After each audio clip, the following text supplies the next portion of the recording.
Hi everyone, Mike the MC, bringing another self-care video. Today I'm going to go back to the Catechism and talk about number 259 with respect to the Holy Trinity, but how one person can inspire you to seek out the other person of the Trinity. And that is something to consider as far as your journey, even where you're going in life. And I think that is a very cool context to consider with respect to the Trinity that I've kind of alluded to in other videos. But let me share the number 259 and I'll drive the point a little further in the video. So let me share with you 259 of the Catechism. So, being a work at once common and personal, the whole divine economy makes known both what is proper to the divine persons and their one divine nature. Hence, the whole Christian life is a communion with each of the divine persons, without in any way separating them. Everyone who glorifies the Father does so through the Son, in the Holy Spirit. Everyone who follows Christ does so because the Father draws him, and the Spirit moves him. So each of those guys is working together, right? The three people, the three divine persons working together. So if you discover Jesus in this context of reality, okay, how did you come to understand Jesus in this world and reality, right? Did you see him through the inspiration of a history book, through what you were reading in the Bible? Maybe someone was sharing something of a context that, wow, okay, that was cool that I got to learn that from somebody else. But yet the Father was always subliminal right there. The Father was right there to inspire you. Holy Spirit as well, to move you to say, hey, I want to know more about Jesus. I want to know about this guy from so many centuries a while ago. I want to know who he is. I want to know what he was all about. And maybe I'll come to understand something more about myself by learning about who he is, what he stood by, what his teachings were, and maybe I'll be surprised. And going back to that idea of being surprised, are you willing to be surprised by what you're learning about, by the Father, the Son, and Holy Spirit, by your partner, your husband, your wife, your son, your teacher, etc., by your co-workers, by the environment around you, your work, etc. Because if you're willing to be surprised, you'll recognize who is right there to guide you and be the inspiration to help you understand those truths that you are always seeking. Because the thing about seeking the truth is you got to be willing to be motivated by a teacher, but also be inspired by one as well. And so maybe one inspires you to follow another, but yet you come to understand, like in sports, the coaching tree. When a coach is winning championships and able to share with his followers the same formula to really win more championships, those followers reflects back to the original founder who guided them when they were learning as students to win all those championships a while ago. And so when you recognize a winning tree, a winning formula, family recipe even, that was passed down through generations, right? Who was the one that taught the formula and who's the one that really made that formula really stand out, that recipe? So that way you're like, wow, okay, I can make that same batch of cookies over and over again. I can make that same macaroni. I can make that same house because I learned the same principles that my great-great-great-grandfather learned from my other great-great-great-great-great-grandfather of the same family, right? The same line. And so when you see that, okay, things are passed down to you through inspirations, whether they're from teachers, they're from people, whether they're from books, etc., you come to see that, hey, we're all connected in some way through history and life.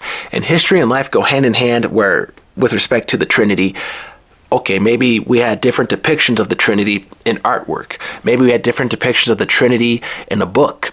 Maybe it was taught from one pastor, from one priest, from one person in a unique way that was different from another person's, right? And so the thing is, okay, when we're teachers of a truth, right, the Holy Spirit reflects that truth uniquely through you, through me, through your parent, my parent, through my friend, your friend, husband, wife, etc. And you come to recognize, okay, with those same ingredients, we can all make a recipe, but yet you and I have a certain context, a certain ability, a certain characteristic that is seen in that recipe. That's like, okay, that was made from Mike the MC. That was made from that person across the world today. That was made from that other person across the world. Okay. We can all train with our skill sets as well. Kind of alluding back to number 258 with this idea of properties and where we stand in our work. But when you recognize, okay, to compete in the same competition, we have to create some product that will allow us to compete among other people in the same competition. Okay, so we're all making the same recipe. So now they're all on display because they all qualify having the same similar characteristics, what had to be passed in the parameters. Now the thing is, what happens when a person who is overcoming the parameters has to really say, hey, if I'm going to compete, you got to recognize that I don't have all the abilities that you all have, right? Maybe I did not have a fully developed arm, a fully developed leg, right? Maybe I have some physical ailment, something that's keeping me from being able to complete the same product at the fast speed that you all are competing at, that you're creating that product. And so that poor person, okay, got to give them the time, the space to complete the product, but because they may have something that's a little better than yours, because they may be skilled, but they don't have all of the tools with them, right? And so the thing is, when we're patient enough to allow people to compete, maybe we'll be surprised, but then it comes back to you. Are you willing to give that person an opportunity? Are you willing to have a big heart to allow a person into your life, to let them surprise you? Because, hey, maybe they weren't your first choice as far as a relationship, as far as a coworker, as far as a business, etc.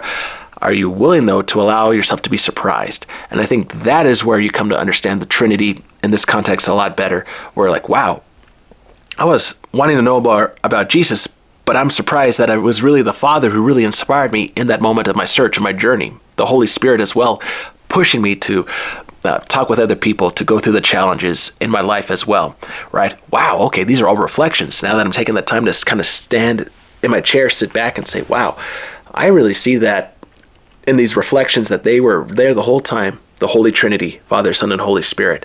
And now I recognize that I stand in the context of another person's life, because I recognize, hey, maybe now they're calling me and saying, hey, you were an inspiration to me the other day. Thank you for sharing that video, Mike the MC. Thank you so much. And it's like, okay, yeah, no problem.